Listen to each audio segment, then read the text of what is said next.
예수님께서 양과 염소의 비유를 말씀하셨죠.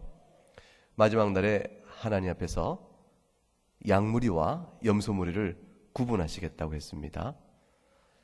근데 양과 염소의 비유에 나타난 특별한 주목할 점은 뭐냐면, 양도 그렇고 염소도 그렇고 주님을 믿고 따른다고 생각했던 사람들이라는 점이 특별하죠. 그런데 주님이 보실 때 양이다, 염소다 구분을 하시는 거예요. 이와 같은 하나님의 백성의 무리 가운데서 구분을 행하시겠다라는 뜻은 성경의 곳곳에서 나타납니다. 오늘 읽은 본문에서도 두 종류의 소위 하나님을 섬기는 사람들의 두 종류가 나오는 거예요. 하나는 하나님의 공의를 의심하고 하나님이 우리에게 정당한 보상을 해주지 않는다고 비난하는 사람들, 반면에 또 다른 부류의 사람들은 하나님을 실로 경외하고 하나님의 자녀로 살아가기를 원하며 힘쓰는 사람들, 이 두 부류가 있다고 말합니다. 오늘 본문을 통해서 우리가 어떠한 사람이 되어야 하겠나 하는 것을 마음에 새길 수 있는 시간이 될 수 있기를 바랍니다. 첫 번째 부류의 사람들에 대해서 더 많은 시간을 사용해 알아볼 것입니다. 첫 번째 부류의 사람을 내용을 공부하다 보면 하나님을 경외하는 두 번째 사람의 내용은 자연스럽게 따라와서 설명이 되어지기 때문입니다. 15절을 한번 보세요. 첫 번째 부류의 사람들은 하나님에 대해서 아주 큰 불만을 가지고 있습니다. 15절 말씀에 지금 우리는 교만한 자가 복되다 하며 악을 행하는 자가 번성하며 하나님을 시험하는 자가 화를 면한다고 하노라 함이라. 이 말을 하는 사람의 마음의 상태가 하나님께 대하여 어떠합니까? 하나님께 대하여 기쁩니다, 감사합니다 이런 마음입니까? 아니면 하나님께 대하여 원망과 불평을 하는 마음입니까? 원망과 불평이죠. 분명하죠. 지금 우리는 교만한 자가 오히려 복되고 악을 행한 자가 오히려 번성하며 하나님을 시험하는 자가 화를 면한다 하노라. 이게 우리의 말이다, 이게 우리의 주장이다 이렇게 말하니까 이들의 이 주장 속에 담겨있는 하나님에 대한 마음의 태도가 어떠냐 말이에요. 분명히 이 말 속에 그들이 하나님께 원망과 불평하고 있다는 사실이 분명하죠. 분명한데 하나님이 그래서 어찌하여 너희들이 나에게 대하여 이러는가? 라고 하나님이 그들을 책망하자 이들이 이렇게 명확하게 불평과 원망이 우리 눈에도 보이거늘 하나님이 그 사실을 딱 짚자 13절 보세요. 이들이 뭐라고 말하나? 13절 말씀 같이 읽어보죠. 여호와가 이르노라 너희가 완악한 말로 나를 대적하고도 이르기를 우리가 무슨 말로 주를 대적하나이까 하노라. 하나님이 이렇게 명확하게 사실을 놓고 너희가 어찌 이럴 수 있는가 이렇게 말을 하니까 아이고 들켰구나, 하나님 이걸 다 하시네 싶어 두려워 떨며 회개하면 괜찮은데 저들 뭐라고 말합니까? 아니 하나님 너희가 완악한 말로 나를 대적하는가 이렇게 말씀하시자 우리가 무슨 말로 주를 대적하였나이까 이렇게 하나님을 되려 면박을 줍니다. 이 마음, 소위 하나님을 믿는다고 하는 자들의 이 내면의 상태가 도대체 어떤 것인지 짐작이 가요? 이렇게까지 그럴 수 있을까? 이렇게까지 완악할 수 있을까? 말라기 때 성도가 그랬습니다. 한번 우리 말라기를 몇 군데 살펴봐요. 1장 1절을 보세요. 1장 1절. 성경을 열어보셔야 됩니다. 스크린에 안 뜰 겁니다. 1장 2절 말씀에 여호와께서 이르시되 내가 너희를 사랑하였노라 하나, 그 다음에 너희는 뭐라고 이릅니까? 이르기를 뭐라고 그러죠? 주께서 어떻게 우리를 사랑하셨나이까 하는도다. 서로 간에 생각이 다릅니다. 하나님은 사랑했다. 언제 사랑했습니까? 6절을 가보죠. 6절을 한번 읽어봅니다.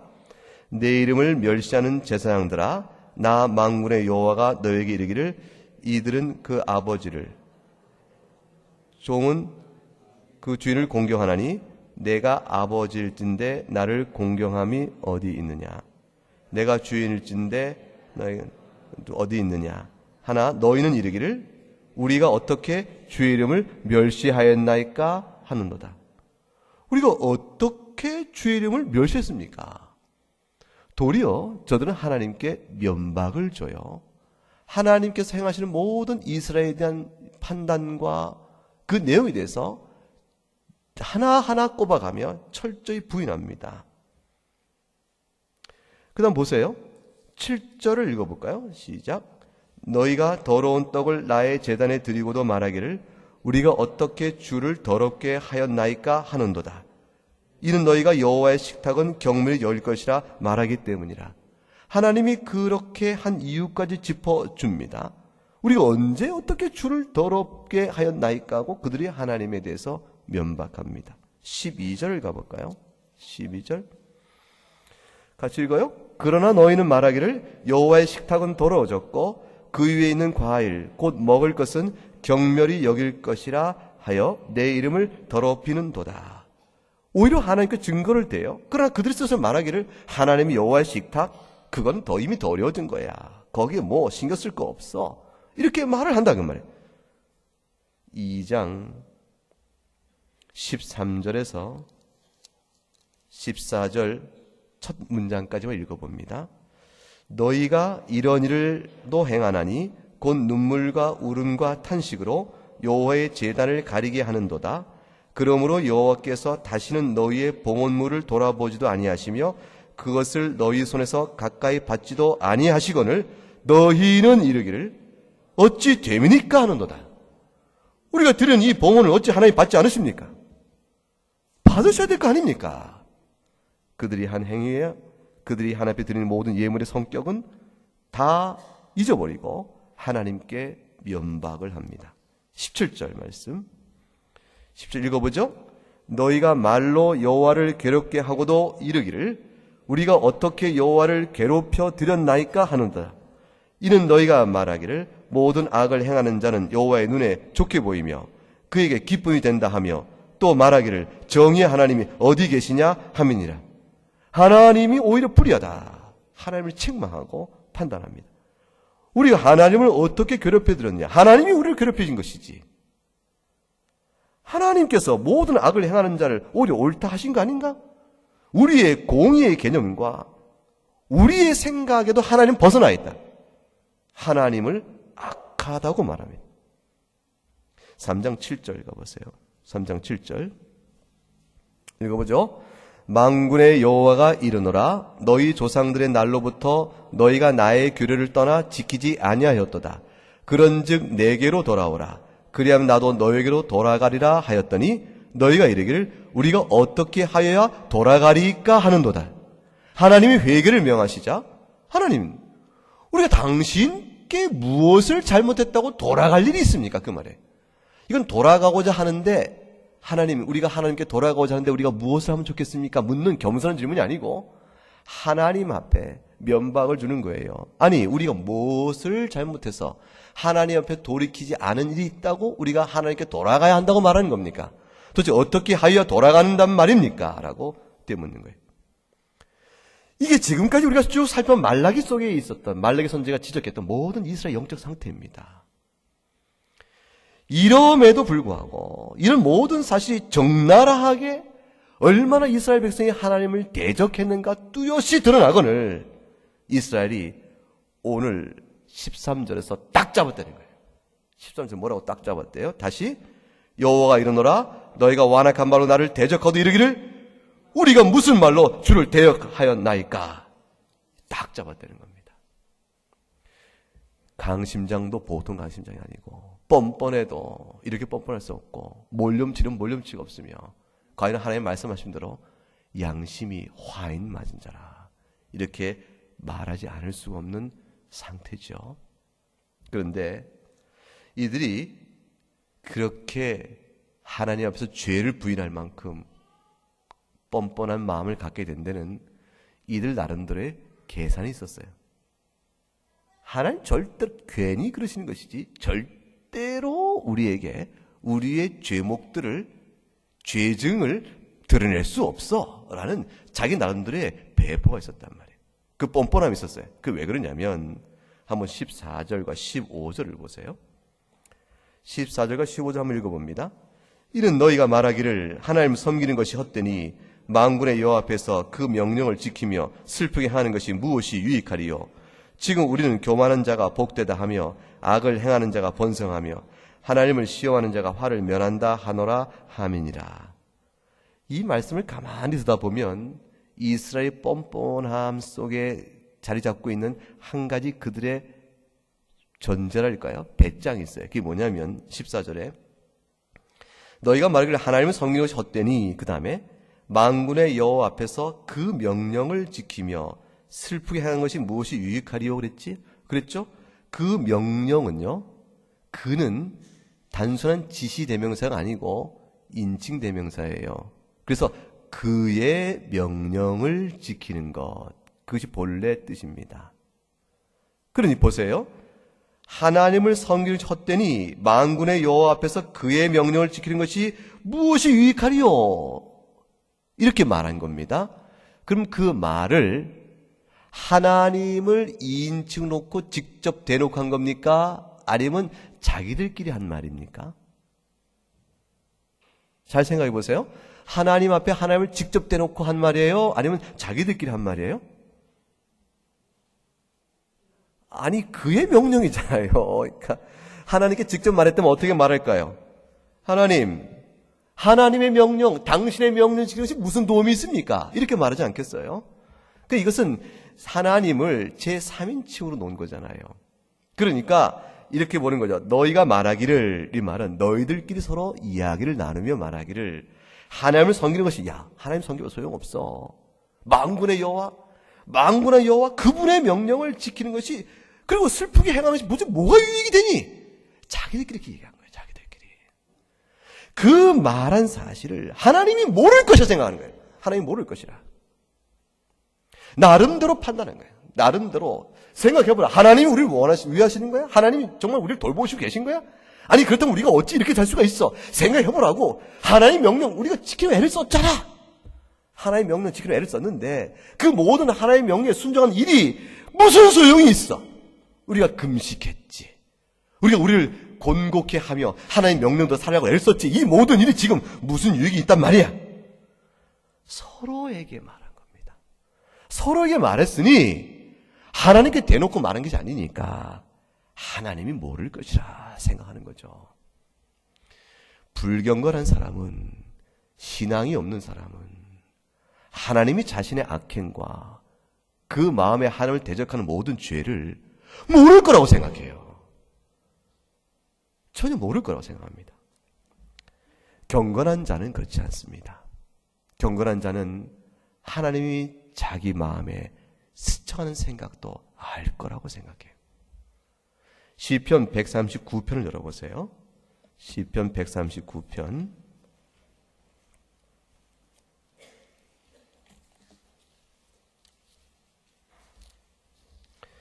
(139편) 한번 보십시다. 1절부터 4절까지 903쪽 어간에 있어요. 139편 1절부터 4절까지 한번 읽어보죠. 여호와여, 주께서 나를 살펴보셨으므로 나를 아시나이다.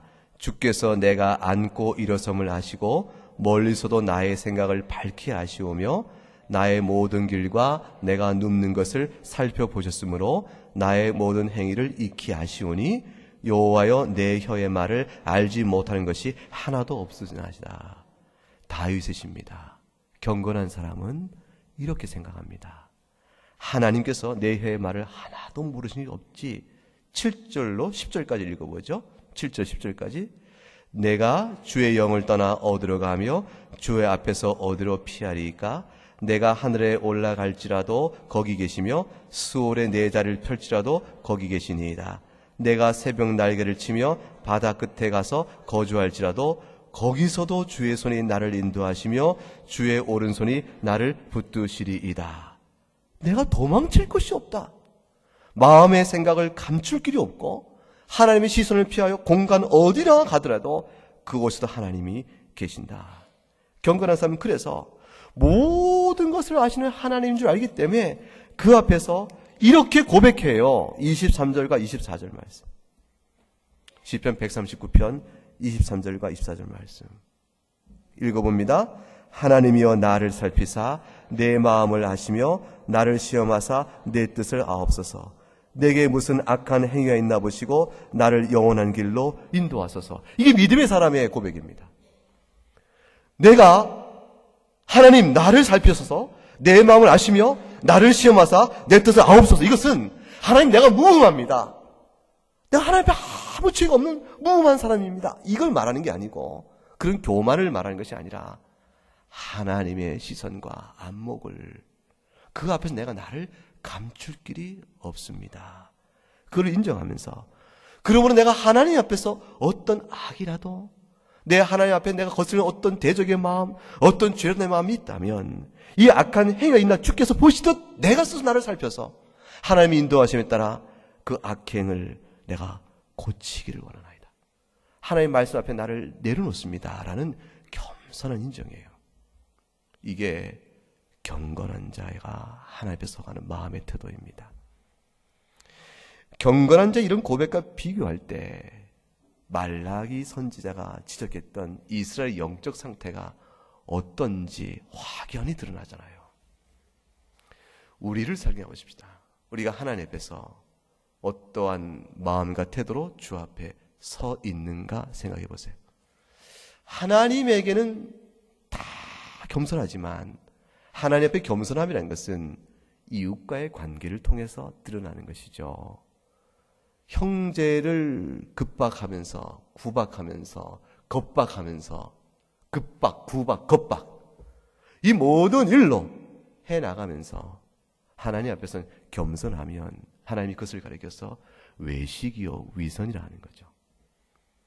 믿음의 생활의 모든 부분에 이 내 마음에 악함이 있나 보소서라는 것은 종교적 의미에서 영적으로 우상 숭배를 해나가거나 도덕적으로 음란하거나 또는 하나님 앞에서 내가 다른 신을 섬기고 이런 것들만 말하는 것이 아니고 하나님의 교훈 하나하나에 대해서 내 마음에 비춰볼 때 주여 제가 실로 죄인입니다.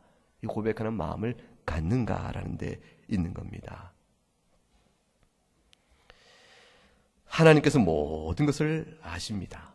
자신의 부족과 죄와 악을 감출 수 있을 거라고 생각해서는 안 됩니다. 그것을 내놓을 수 있어야 합니다. 그리고 주의 도우심을 구할 수 있어야 합니다. 그래야 살아있는 영혼이요 하나님께 그날에 양이다 내 백성이라 분류할 수 있는 그런 사람이 됩니다. 자, 다시 말라기로 돌아옵니다. 이들이 하나님 앞에서 갖고 있는 논리가 있어요. 하나님께서는 내 마음의 생각을 모를 것이다. 우리끼리 한 얘기인데 이런 뻔뻔함 외에 더해서 자기끼리 얘기하면서 하나님 앞에서 내놓는 자기 논리가 있어요. 하나님 앞에 불평을 할 만한 자기 논리가 있는 겁니다. 그것이 14절입니다. 하나님을 섬기는 헛되다. 왜 그러냐? 하나님의 명령을 지켜 슬프게 한 것이 무엇이 유익하냐? 이 속에 담겨있는 신학이 있어요.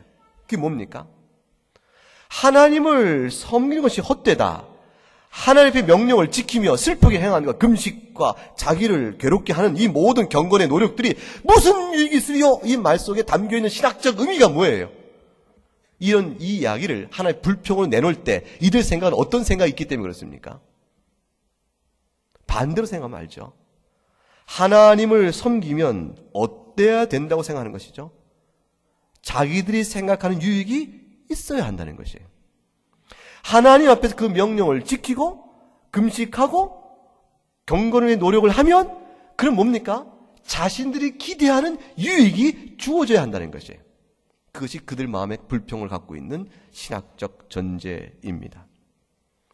다시 말하면 우리가 하나님을 섬기며 그 명령에 순종하며 그 앞에 경건의 노력을 다하여 금식과 괴롭게 하는 일도 했지만 어찌하여 그것에 합당한 마땅히 기대되어지는 결과가 하나님께 나오지 않느냐 그 말이에요.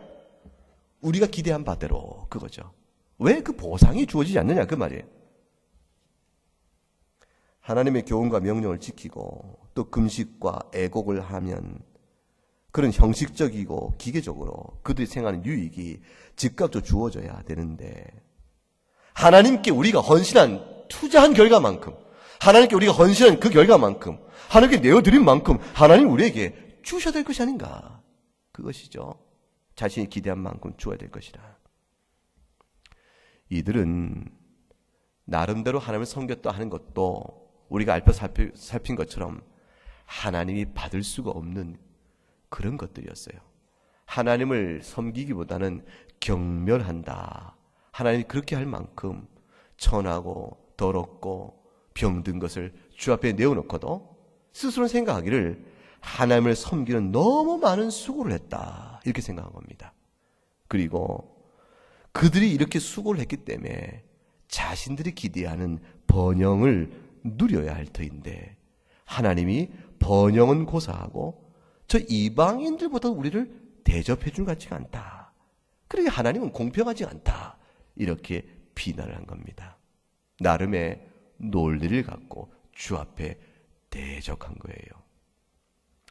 15절에 이렇게 돼 있잖아요. 지금 우리는 교만한 자가 복되다 하며 악을 행하는 자가 번성하며 하나님을 시험하는 자가 화를 면한다 함이라. 거꾸로 하나님이 교만한 자, 악을 행한 자, 하나님을 시험하는 자를 복되다 복을 주시고 그들을 번성케 하고 오히려 그들이 환난에서 명케 해주었다. 이건 잘못이라. 이렇게 하나님께 대적을 하는 겁니다. 그 논리를 갖고 하나님을 치받는 거예요. 그러나 생각해 보세요. 언제 하나님께서 시험을 당하는 자와 하나님을 시험하는 자와 악을 하는 자, 교만한 자가 이 세상에서 그 모든 죄값을 다 받는다고 하나님은 언제 이렇게 말씀하셨습니까? 이 세상에서 하나님께 교만하고 이 세상 악을 행하고 하나님을 시험하는 자라 할지라도 이 세상 사는 동안에 그 짧은 그 시간에 모든 죄값을 다 받아 그들 멸망케 될 것이라고 반드시 그렇게 될 것이라고 하나님 언제 어디서 그렇게 약속하셨어요? 하나님이 악을 심판하신다 약속을 하셨지만 그 심판의 때와 그 심판의 적절한 형벌과 그 모든 내용은 하나님 주권 안에 있는 일입니다.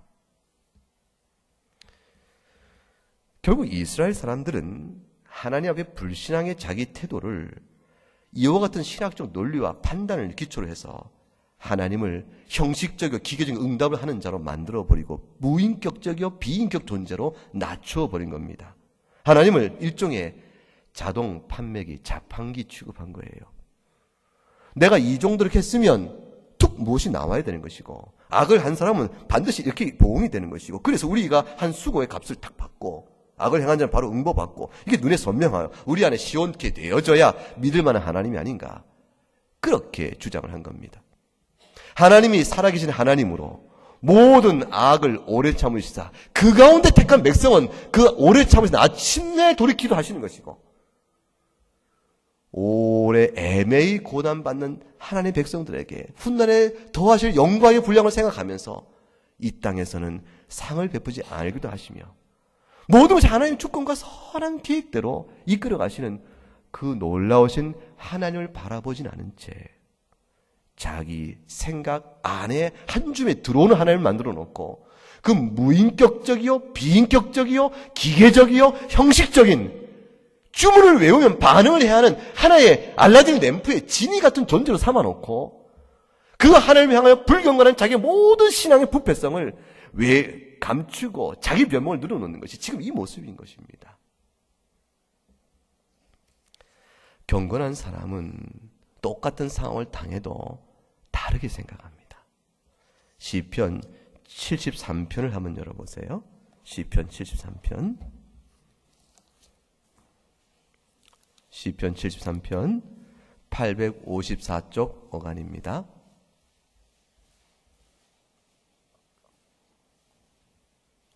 시편 73편 1절과 3절 한번 읽어보죠.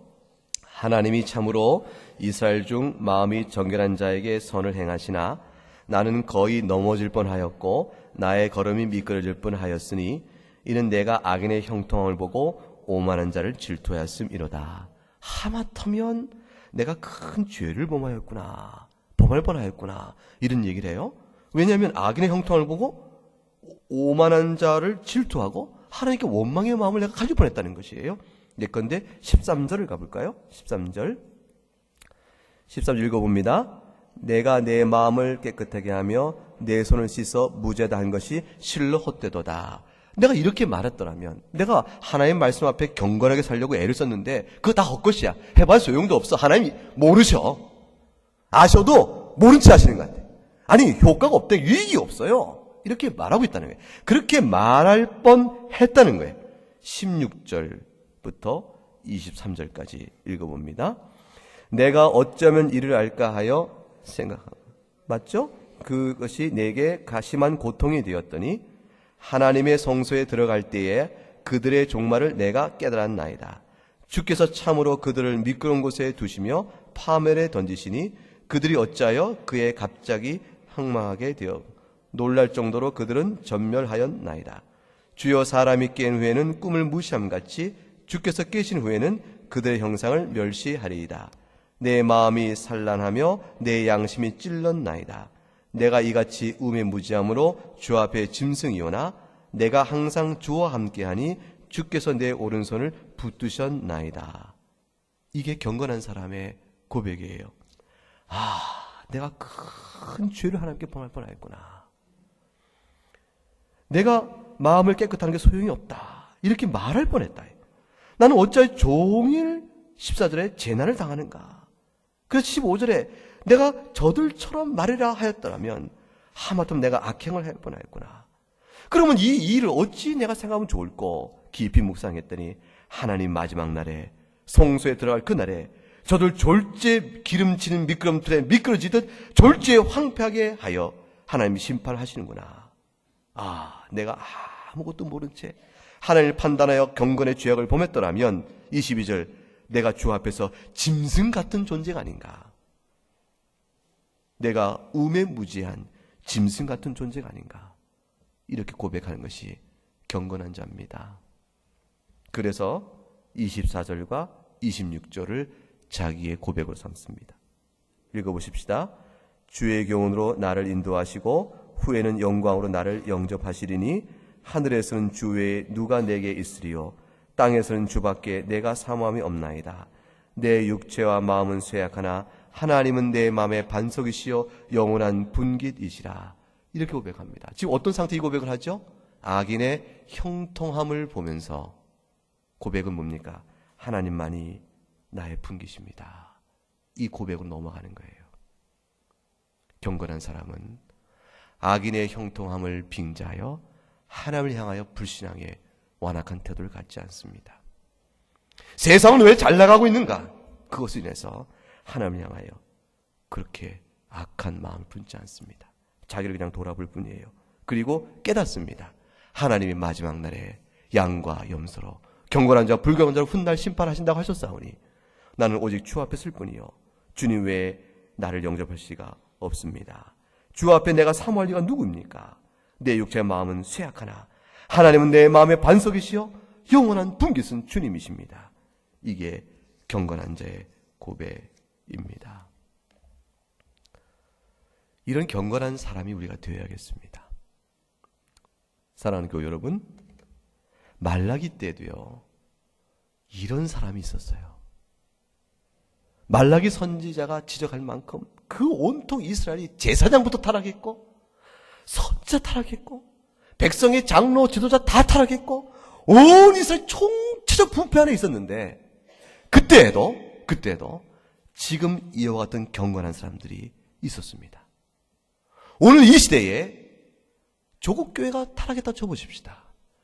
오늘 기도한 것처럼 이 나라가 입에 담지 못할 추악한 죄들이 이곳저곳 터져요.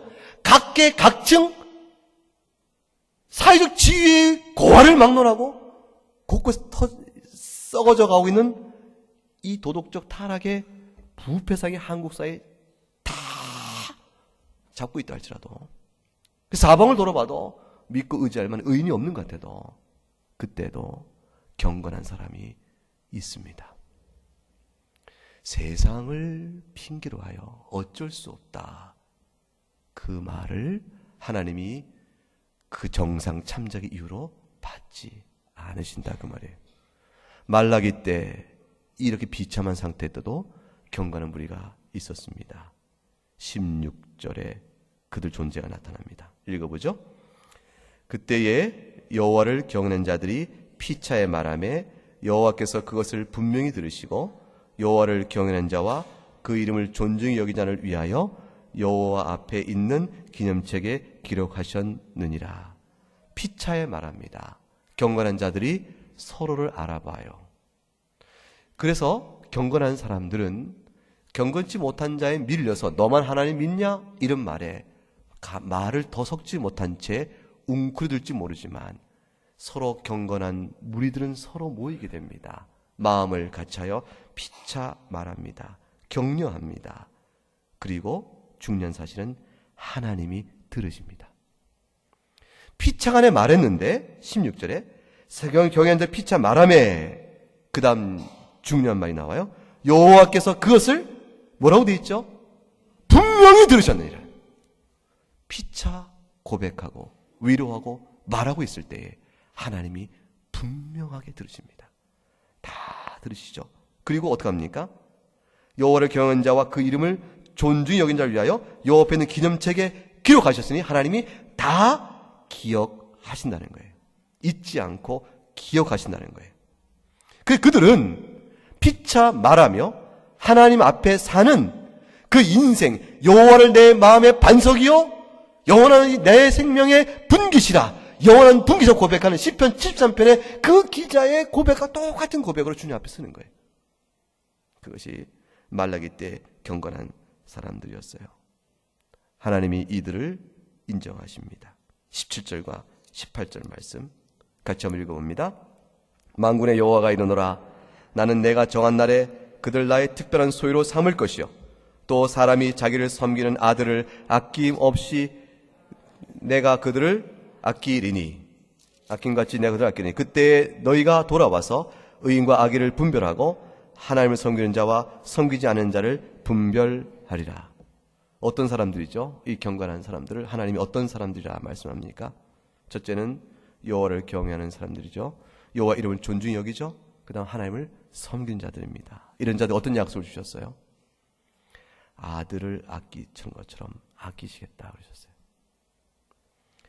경건한 자의 고백을 낱낱이 분명히 들으시고 기억하시겠다고 그랬어요. 그 기념책에 쓰시겠다는 거잖아요.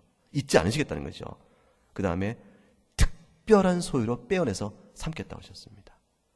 이것이 그 말라기 때도 하나님을 경건히 섬기는 자에게 주신 하나님의 약속입니다. 세 가지 약속 주셨죠. 첫째, 경건한 자들의 경건의 고백을 들으시고 기억하겠노라. 내가 너희를 특별한 나의 소유로 삼겠노라.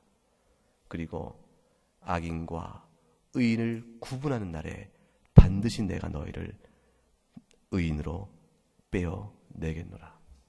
약속을 주신 겁니다. 천국과 지옥의 차이가 얼마나 큰가를 분명히 알 그날에 하늘에 속한 자와 세상에 속한 자가, 땅에 속한 자가 얼마나 다른가를 알 그날에 하나님께서 너를 나의 아들처럼 아낄 것이요 특별한 소유 삼을 것이요 너희들의 신앙의 고백과 경건의 격려와 위로와 살아가는 믿음을 내가 반드시 기억할 것이라. 그 약속을 말라기 때 주신 것입니다. 어느 시대나 이 말씀을 읽게 하신 주께서 오늘 우리에게도 같은 권면의 말씀을 주신 겁니다. 어떠한 사람이 되어야 마땅하뇨? 베드로 사도께서 그렇게 말했죠. 이 모든 것이 이렇게 풀어지리니 너희가 어떠한 사람이 되어야 마땅하뇨? 그랬습니다. 베드로의 사도의 그 권면은, 그 질문은 우리에게도 똑같이 듣습니다. 악인과 의인, 경건한 자와 그렇지 않은 자, 이방인과 이스라엘 나누는 게 아니에요. 지금 가나안인과 이스라엘 나누는 것이 아니고 말라기 선지의 사역의 대상자 가운데서 하나님이 갈라내고 있는 겁니다. 오늘 이 말씀이 하나님을 참으로 경외하는 우리가 될 수 있기를 바랍니다. 그래서 이 시대에 하나님 말씀을 따라 하나님 다 하신 주 앞에서 이 교훈을 받고 주를 잘 섬겨가는 그럼 우리가 됐으면 참 좋겠어요. 우리 교회가 그렇게 되면 참 좋겠어요. 그렇게 되면 또 우리 그렇게 나가면 조국교회도 든든하게 될 것이고 세계교회도 서나가게 되겠죠. 주님 오실 때까지 이 믿음 안에 하나님이 내가 아들이요 특별한 소유요 빼어낸 자라 이렇게 우리를 향해 부르시는 그 음성을 소망주에 바라면서 어둠의 때에도 빛나는 경건한 무리가 있음을 생각하며 주여 우리를 그리하옵소서 고백하는 우리가 될 수 있기를 주의 이름으로 축복합니다. 우리 함께 말씀 생각하며 믿음의 결심을 좀 더 나눠보십시다. 하나님